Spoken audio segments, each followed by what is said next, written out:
Poor people should go to the branch. The main branch is for ladies like me. I went to deposit $100 at the main branch of a major bank and was met with such verbal abuse. This bank employee, Dora, has harassed me several times before. I've tolerated it until now, but I've finally reached my limit and decided to give Dora a taste of her own medicine. My name is Maggie, 43 years old, living a busy life with my work. I've always been fascinated by machines since I was young. Studied in the engineering faculty at university, immersing myself in programming and robotics.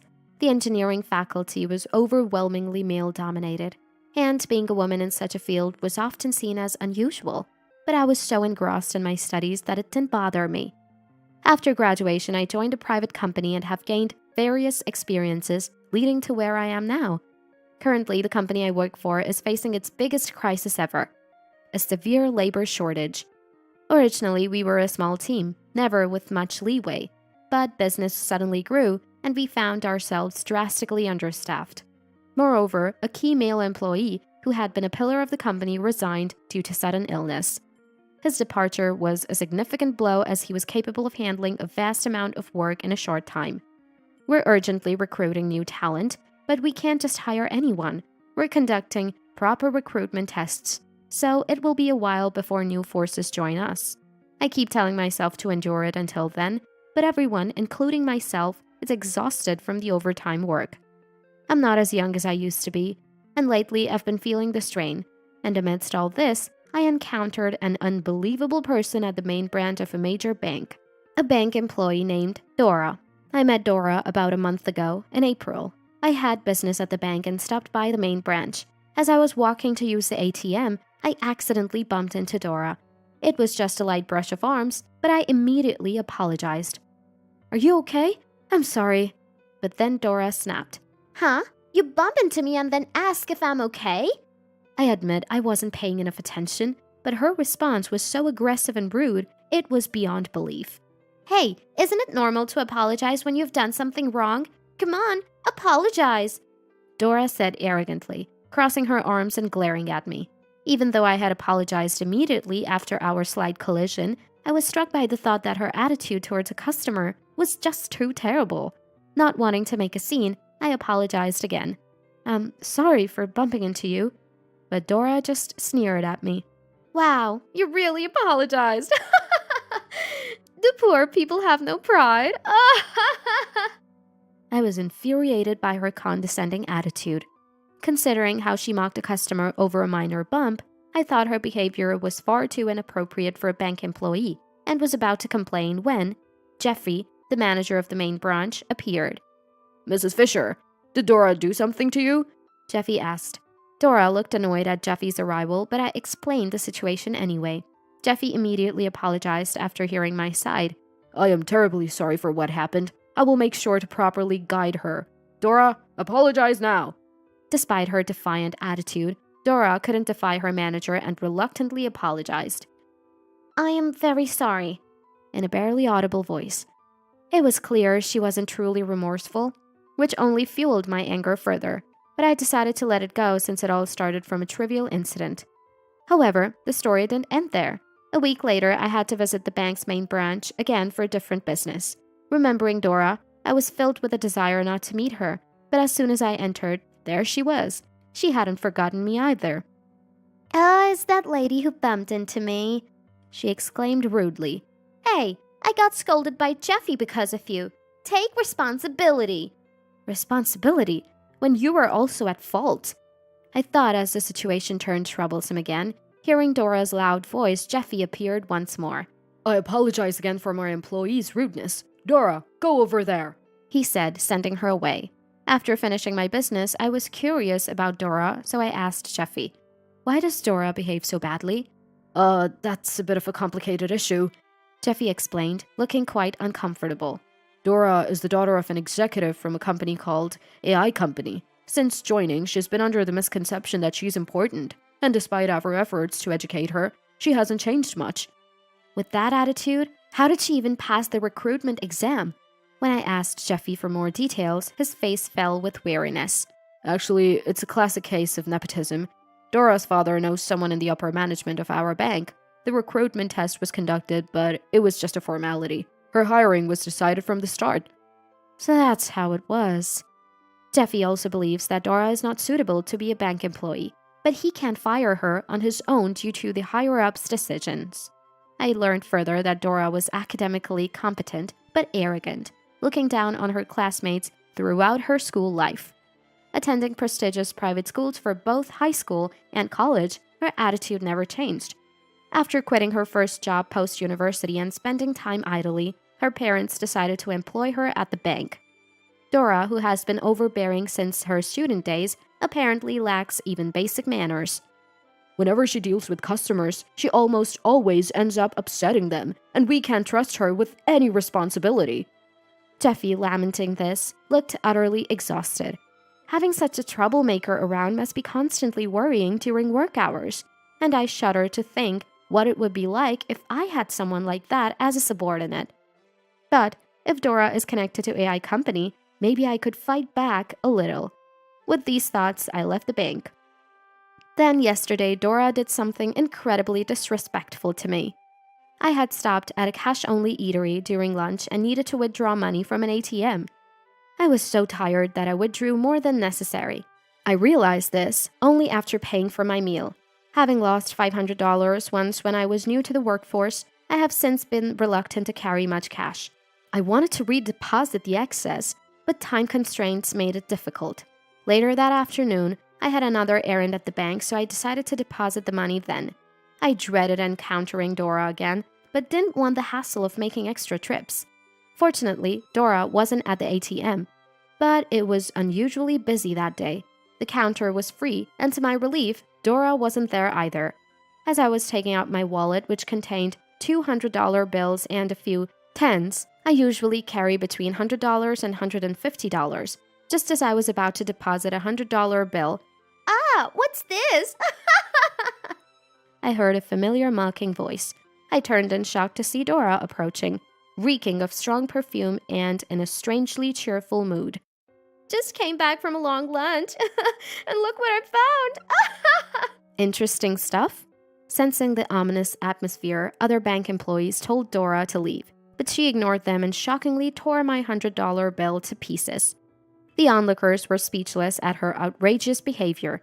Hey, what are you doing? Shocked, I yelled out, and Dora laughed crudely. Depositing such a small amount in this prestigious bank, you must be kidding. Poor people should go to the branch. The main branch is for ladies like me, you know. Hearing this, I reached my limit of tolerance. I no longer felt the need to hold back with such a person and resolved to give Dora a taste of her own medicine. Unaware of my thoughts, Dora continued to brag. My dad is so important, you know. He's an executive at AI company, making parts for robots and stuff. That's great, but can you call Jeffy for me? I have something to discuss with him. Jeffy? This seems like it's going to be a hassle, but as a service, I'll call him. Dora, looking displeased, called Jeffy. I explained the situation as calmly as possible, and though Jeffy looked like he was about to collapse, I firmly said, I'm closing my $8 million corporate account. My voice was lower than I expected, and my speech naturally slipped into a more casual tone. Despite trying to stay calm, I felt uncontrollable anger rising within me. Taken aback by my sudden decision, Jeffy stammered, What? I can't trust a bank with such rude employees. I'd be fine if you fired her, but that's impossible, right? So I'm closing my account. As I said this, Jeffy began to look frightened, but Dora was still laughing carelessly. What's the big deal? It's just a torn $100 bill. Jeffy, ignoring Dora's nonchalant attitude, Let's discuss this in the back, said in a trembling voice. Looking around, I noticed other customers staring at us with frozen expressions. Realizing we had caused a scene, I decided to follow Jeffy's suggestion to move the discussion. In the meeting room, Dora started belittling me again. You came all the way to the main branch just to deposit a measly $100, right? Such a poor person doesn't belong here. I was just teaching you that. I had a lot I wanted to say, but I decided to first address the treatment of money. No matter the amount, it's wrong to treat money carelessly, especially for a bank employee. But it's also a banker's role to remind people of their place, don't you think? Ding, ding, ding. Dora joked. At that moment, Jeffrey's anger finally exploded. Enough! You tore someone's money and call it a warning? You are fired no matter what. Oh, as if that's going to help. The higher-ups will scold you, won't they? Dora, believing her father would protect her, maintained her smug expression. However, Jeffrey was not about to give up. No, if Mrs. Fisher closes her $8 million corporate account, even the upper management will have no choice but to fire you. Dora looked skeptical. $8 million? Do you really have that kind of money? Hearing this, Jeffrey sighed heavily. When you joined this bank, I clearly explained that Mrs. Fisher is the CEO of the rapidly growing Super Robotech, and she holds an $8 million corporate account. Huh? This person is a CEO? You're kidding, right? Dora was shocked. It's true. I am the CEO of Super Robotech. Indeed, I am the CEO of Super Robotech, the company I founded after working in a private enterprise involved in robotics post-university. Initially, it was tough with just a few like-minded colleagues and tight finances, but we recently experienced rapid growth due to the success of our pet and caregiving robots. The media attention has been great, but it has made us extremely busy, and we are currently struggling with a shortage of staff. Ideally, I wouldn't even want to deal with someone like Dora. As I explained this to Dora, she seemed to realize that she had made a significant mistake and started to get flustered. No way! So the $8 million corporate account isn't a lie? I'm so sorry! You realize this now? And today, Mrs. Fisher came to consult about the account. The $100 was just an afterthought. Jeffy shouted loudly. Even the usually brazen Dora was shaken and kept apologizing. I'm sorry, I'm really sorry! But if you have $8 million, what does $100 matter? That was her true feelings slipping out. Hearing this, my anger rose further. I would have been angry even if it was just $10. It's the act of looking down on others and mishandling money that infuriates me. But you can easily make $100, right? Instead of apologizing sincerely, Dora continued to provoke me. Do you realize how hard it is to earn $100? My company started very small, and there was a time when making $100 in sales was a struggle. Even though we are growing rapidly, we are not yet stable, so I am careful with money. As I forcefully made my point, Dora seemed overwhelmed and her face tightened. Yes, money is important. I'm sorry. But it was clear she was apologizing out of fear, not understanding. You've done things that are beyond a joke, so don't think a mere apology will suffice. Unless you're fired, I won't be satisfied. You're seriously trying to get me fired? That's a bit much. Dora's earlier bravado was nowhere to be seen. She started to panic, but I found her attitude somewhat amusing.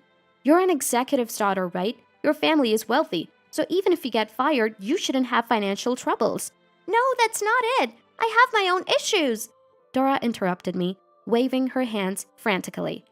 Actually, just this morning, Dad warned me about my attitude at the bank. He said if I cause any more problems, he'll kick me out of the house.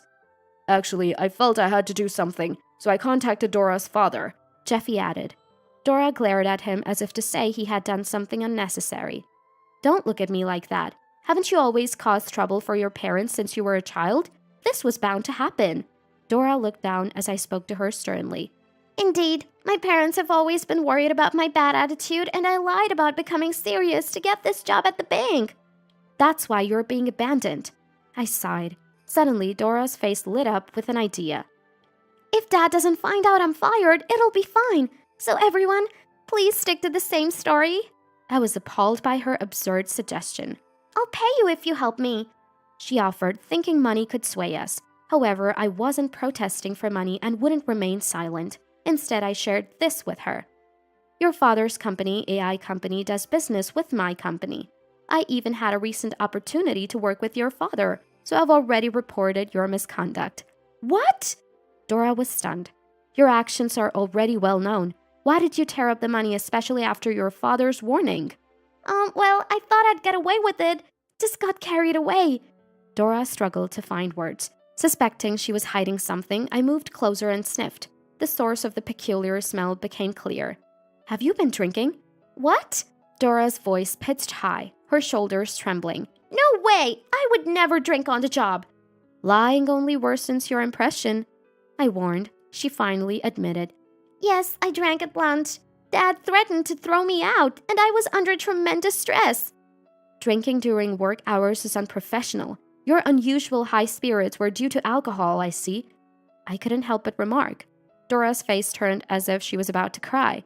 The alcohol has worn off. Please don't be so harsh. I only drank a little to relieve stress. I am remorseful. Drinking at work is not acceptable, regardless of stress, I scolded. Dora felt silent, so I took the opportunity to insist on a proper apology. After all the trouble you've caused, shouldn't you apologize properly? You yourself said before, if you do something wrong, you should apologize. You're right, Mrs. Fisher. Apologize sincerely from the bottom of your heart. Encouraged by Jeffy, Dora apologized. I'm truly sorry. I realize now that I went too far. I will properly compensate for the $100. Her demeanor was genuinely humble, and her regret was evident. However, I had no intention of helping her. I will report your misconduct to the bank's upper management and strongly advocate for your dismissal. Be prepared for that. Even Dora seemed to understand that resisting further was futile. Yes, she nodded and then fell silent. Whatever lay ahead for her was not my concern. With these thoughts, I left the bank. Later, I learned from Jeffrey that Dora had been formally fired. Other customers witnessed Dora tearing the money and filed numerous complaints. With the potential closure of Mrs. Fisher's corporate account, even the upper management couldn't protect her any longer. Jeffy explained. But the story didn't end there. Someone had posted the scene of Dora tearing the money and hurling insults on social media, causing an uproar. Dora, already infamous among some customers for her bad reputation, had her full name quickly spread online. Her connection to AI company, where her father was an executive, was also uncovered, leading to numerous complaints to the company. A week later, Dora shockingly uploaded a rebuttal video on social media. I've been kicked out of my house and lost my job. I'm too scared to go outside because of public scrutiny, making it impossible for me to look for work. How am I supposed to live in extreme poverty? Her angry appeal to the public caused another blow-up on social media, and her address was identified from the scenery reflected in her window. But Dora, further angered by this in a video, I've moved somewhere else, she said. However, her new address was inadvertently revealed in the video, leading to further identification. Moreover, her act of tearing money was considered vandalism, resulting in a fine. Unable to pay due to her financial state, Dora had to accept alternative sentencing. Having become infamously known nationwide, her life would likely continue to be difficult even after completing the sentence. Meanwhile, I continue as CEO of Super Robotech. The staffing issue resolved with the arrival of competent applicants, reducing the workload on each employee and revitalizing the team. My own workload has eased, improving my efficiency and reaffirming the value of expanding the team. I'm committed to preventing severe staff shortages in the future. I didn't cancel the $8 million corporate account after receiving a formal apology from the bank. However, for easier fund management, I did transfer some money to another bank's corporate account, which was the original reason for my bank's visit that day. The bank, now free of Dora, has become a pleasant place to use again, and Jeffy seems happier too. The ordeal with Dora was challenging, but now that she's gone, I've decided to move on as quickly as possible. I'd rather focus on my passion for robotics and continue working hard for my employees and our beloved robot projects. Despite future challenges, as the CEO, I'm determined to persevere and stay involved in the robotics industry as long as possible. With these thoughts, I continue to dedicate myself to my work today